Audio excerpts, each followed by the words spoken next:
这一张是观光签证1200块，这一张是泰国曼谷的精英签证90万。而且你在买的时候，他还会付给你一张黄金卡片，上面印有你的名字来证明你就是那个盘子。那拥有这张卡又有什么好处呢？我觉得很贴切的比喻迪士尼的快速通关，你不需要排队到任何游乐设施，直接进场。它就是泰国版的。萨瓦迪卡，萨瓦迪卡。好的，那 this way, ma'am. Thank you. So I will call the driver to stand by the car for you. Yes. Just a moment. Ma'am, I'll you the car. Have a nice day. Thank you. 5年内可以让你快速出入境泰国，没有任何的限制。每当你一抵达泰国时，就会有一个小金人带你走快速通关，在帮你拿完行李之后，会安排一位司机送你回到你曼谷的酒店。另外，当你拥有这张黄金卡的时候，摩斯汉堡买1送1，买电影票也是买1送1，年度健康检查、泰式烹饪课、高尔夫球会员、高尔夫球教练课、高尔夫球18洞的场地租用权。到底为什么泰国人这么爱高尔夫球啊 ？Hello， 我是艾莉，今天我想来跟你分享的是如何长期住在曼谷，以及我为什么要住在曼谷的理由。最后，我想分享我住在这里1个月的心得。所以，那我想现在聊聊我们为什么一定要搬到海外去。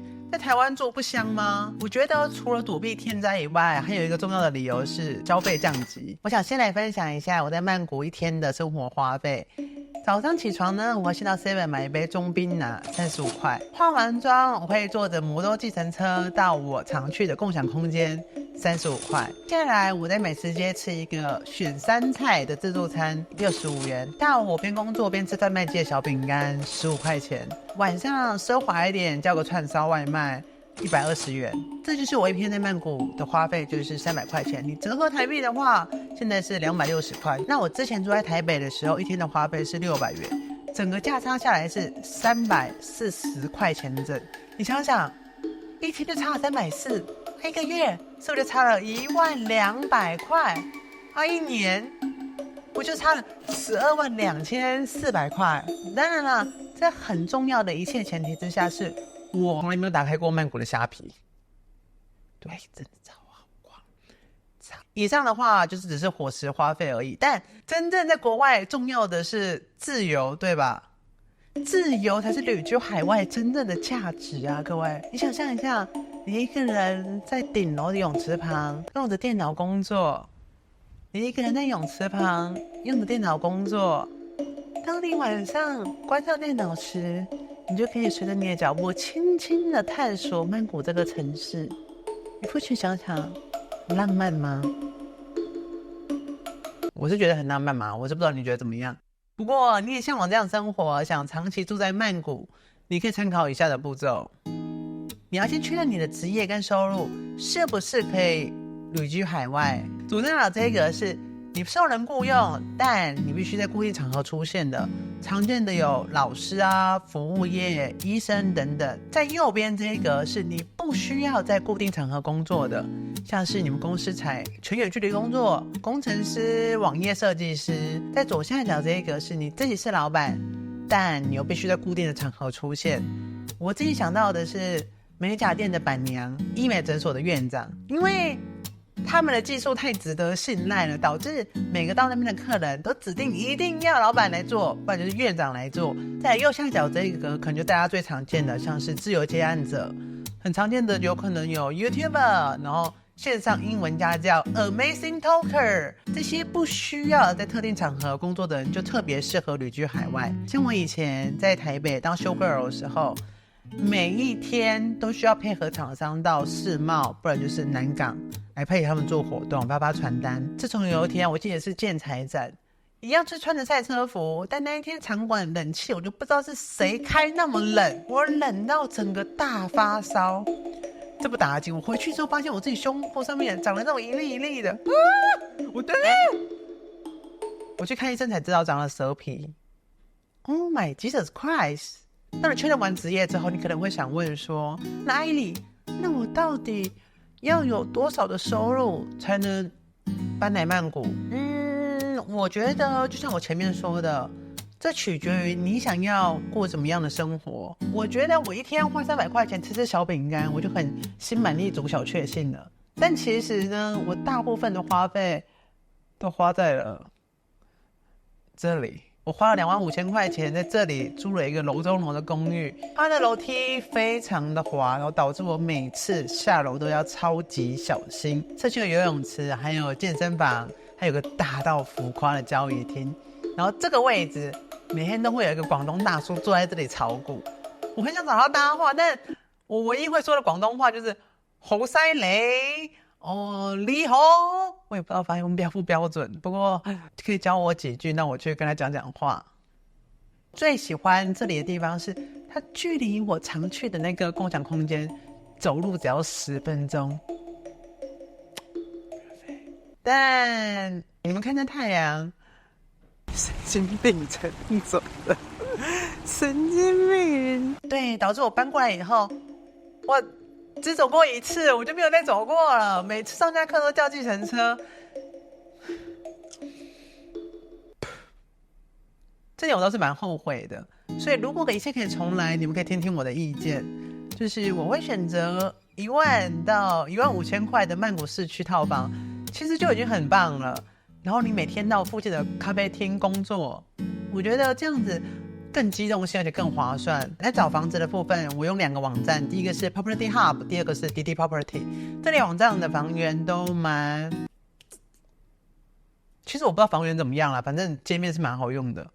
对，还有一点要注意的是 TN30 报告书，就是泰国政府规定，你每当入住一个新的地址的时候，你就需要提交这个报告书。我们住酒店的时候不会发现，是因为酒店都帮我们处理好了。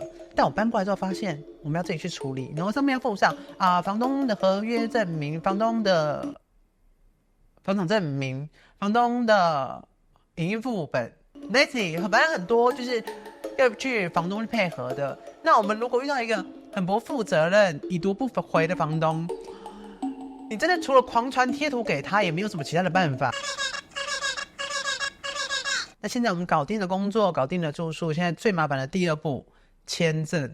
我刚过来这里是超头痛的，因为泰国真的有很多种签证，像是学生签啊、观光签啊、落地签啊、商务签、结婚签，然后投资签啊，然后还有佛学签跟义工签，最后有那个精英签证，也就是我现在在用的这一个，它真的是90万元泰铢，然后折合台币现在是79万元，贵是真的贵。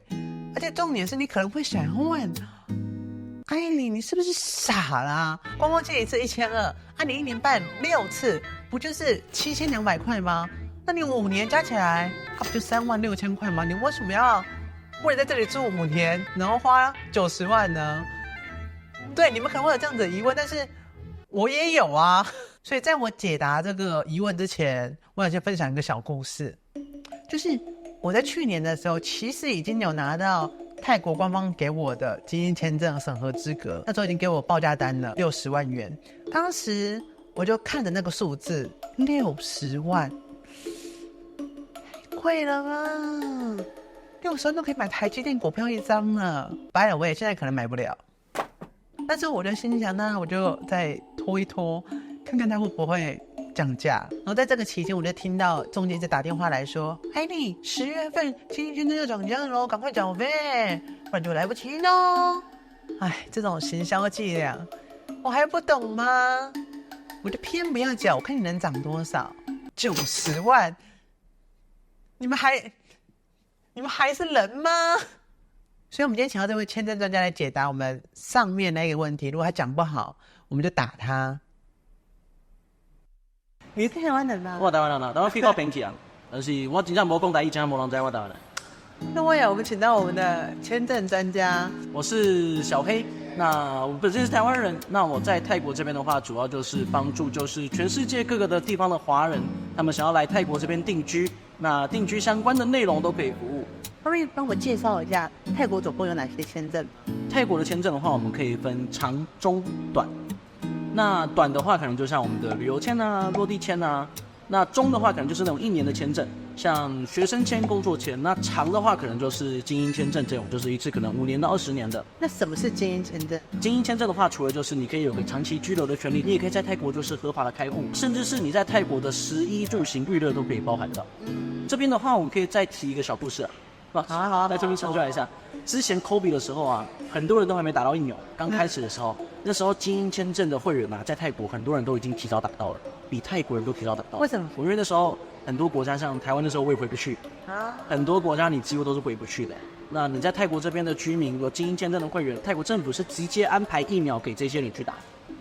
所以其实他真的在你的生活的方方面面，他都会去照顾到的，这个是有实际我们经历过的，真的蛮照顾的。然后我自己这一次选择搬来泰国之后，也选择办了精英签证。那我办的是黄金级，我看到上面有很多白金级啊，然后还有钻石，然后黑卡。那这4个等级有什么不同的差别？首先，第一个最直观的就是它的年限，5年、10年、15年、20年，90万、150万跟250万，最后一个500万。2张卡的差别在哪里？就主要是点数啦。会员卡都会有个点数，那这个点数的话，你可以用在像泰国的健康检查啊、按摩啊、高尔夫球啊、饭店啊，然后还有就是米其林餐厅的预约，然后还有一些比较特别的，像它有一个相扑的课程。相扑就是你可以训练你去当那个训练大象的。哦，我懂意思。然后还有潜水课程啊、泰拳课程啊，这些全部都用在点数上面，就有点像是另类的买签证这样。对，就是等同于说你把每年去移民局的时间、去移民局花的钱啊、车费啊，然后就是各种申请文件资料的费用，全部综合在一起，然后一次给到政府5年。所以只要办了精英签证，能有什么好处吗？它是能无限的进出泰国。无限进出泰国，首先一定是第一个。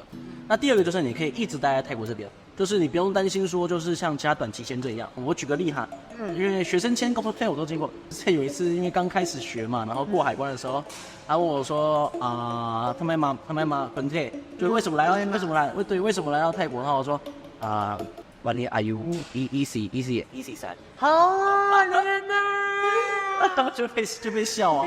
然后一开始他笑，可是后来他脸就沉下来，就说他用英文说，就是你来这边就是学了这2-3个月，你就学了这一些，那你看就不要来学了。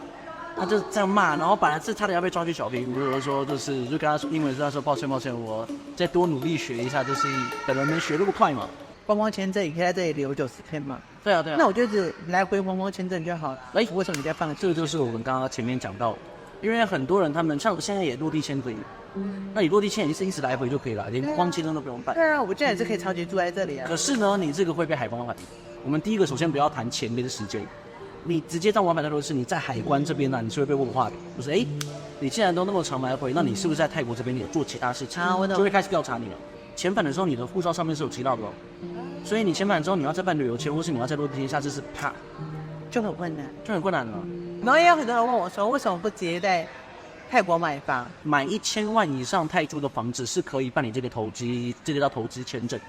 可是这个也是1年的，只有1年，再续就是你房子都在这边。可是呢，这就是短期签证的缺点。你今年政府说1000万呢，那明年他跟你说，sorry， 我们明年开始要2000万了，那再下去。就等于说你已经买了，然后他会变更这个规则。对，就等于说你还要再加一个1000万，因为你才办1年，你这1年的呀。如果政府明年说改，那他就改啊。这就是短期签证，就是中长期签证比较麻烦的地方了。还有就是因为精英签证是90万可以5年嘛，然后再来就是150万10年。可是呢，这个150万加上泰国的房子啊，有一些可能大概才300万到500万左右而已。那我们算500万好，500万加150万也才650万，也还不到1000万啊。可是你可以比起那种投机签证来讲，你这10年之内你就可以咻非常顺利的来回，而且待在这边，不用再担心签证的事情。等于说你又有房子又有签证，而且钱也比较便宜。对啊。那怎么样的人可以办精英签证？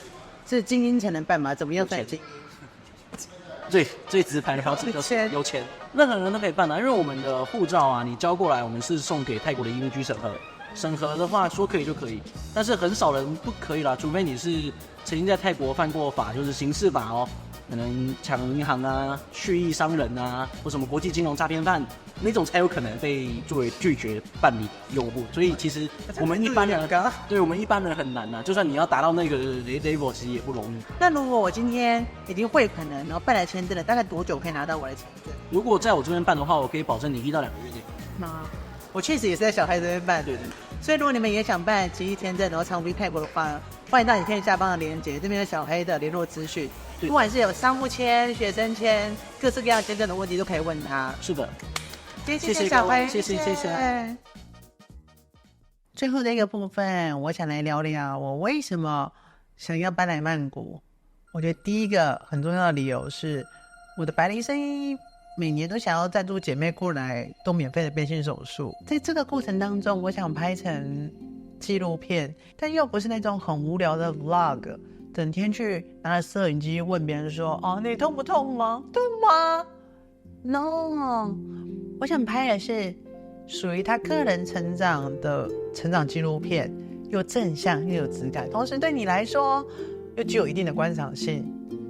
当然，这就大大增加了拍摄的难度，这也是我为什么想要搬来曼谷的理由。因为根据我上一次选美的经验，把拍摄团队从台湾整个移过来曼谷，成本实在太高了，所以我希望这一次组建这个团队是全部由泰国人组成，这样子可以省下额外的机票、额外的住宿。有这个纪录片又有什么好处呢？我觉得第一点很重要的是，这个影片会成为这位动手术的姐妹一生值得纪念的礼物。还有第二点非常重要的是，我可以赚流量。不是，流量真的很重要，我想跟你分享一下我的想法。因为在曼谷这边，变性手术是一种医美，很多的医院都需要获得更多的海外客户。当我有这个高质感然后又正向的纪录片的时候，我是不是可以拿着它兜到医院的门口跟医生说：“嘿，如果你帮我们台湾姐妹动手术啊，我就可以免费帮你拍一个纪录片，这样是不是给我们打个9折、8折？但我自己的目标是5折或是免费哦。”第二个理由是选美，因为我在2022年参加过一次选美嘛。那老实说，那时候有点懊悔自己没有很认真的去准备，所以我希望这一次能再参加3次，25、26、27，一共连续参加3次。这样子，我每一次参赛所学到的经验，都可以被下一次参赛所利用，大大提升我获奖或是入围的几率。那既然要连续参加，最重要的就是压低成本。我自己的计划是把礼服跟道具，而且比较大的物件，从台湾的空运改成曼谷的陆运，直接巴拉巴拉从曼谷运到帕塔亚的会场，这样子至少可以省下一笔不少的钱。还有一件很重要的是，我想锻炼我的泰式审美，因为我在2022年参赛的时候发现，大多数的评审以及观众都是泰国人。那我如果能把我的审美跟他们一致的话，是不是就更能增加我的获胜几率了？当然啦，在这期间我还必须要很努力的加强我的泰文，然后找学美的老师来锻炼我的台步。所以这以上2个理由就是我想要搬来泰国的原因。老实说，我也不知道自己为什么那么执着，可能是我爸拒绝我留长头发要我剪掉的时候，可能是我妈觉得我穿女装让她觉得很丢脸的时候，可能是亲朋好友冷嘲热讽觉得变性没有未来的时候。我希望那个时候电视机上面可以出现一个人，然后我很有勇气的可以指着他说，他也是变性走过来的，虽然我现在过得不好，但未来我有朝一日也能跟他一样拥有自己的一片天。可能就是因为小时候向往有一面盾牌这样保护自己，所以长大之后想试试看他自己能不能成为小时候向往的那一种盾牌。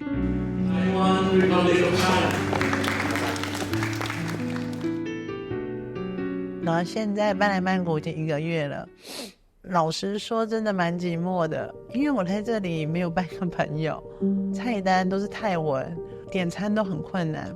我常常就是一个人坐着车，戴着耳机，希望用最大的音量去冲淡我心中的那一种寂寞感。我甚至有时候会很后悔的问自己说，你为什么要那么冲动？你为什么要搬过来？为什么都不好好用你脑子想一想呢？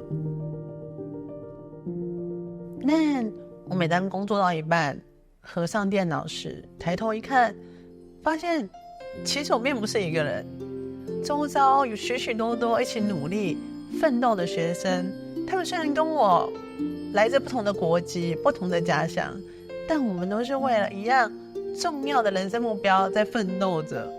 虽然我现在半夜在床上，还是不时的会去烦恼，不知道选美能不能顺利，不知道我能不能说一口流利的泰文，更不知道我能不能习惯这边很辣的食物。但我知道3年以后的我一定会很感谢，很感谢此时此刻我有勇气做出这个艰难的决定。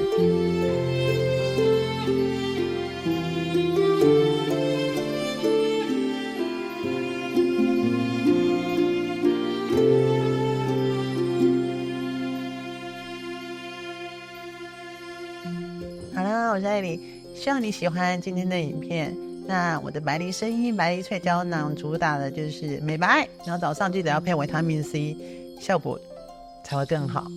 那喜欢这件影片，帮我按赞、订阅、分享、开启小铃铛。ขอบคุณมากค่ะ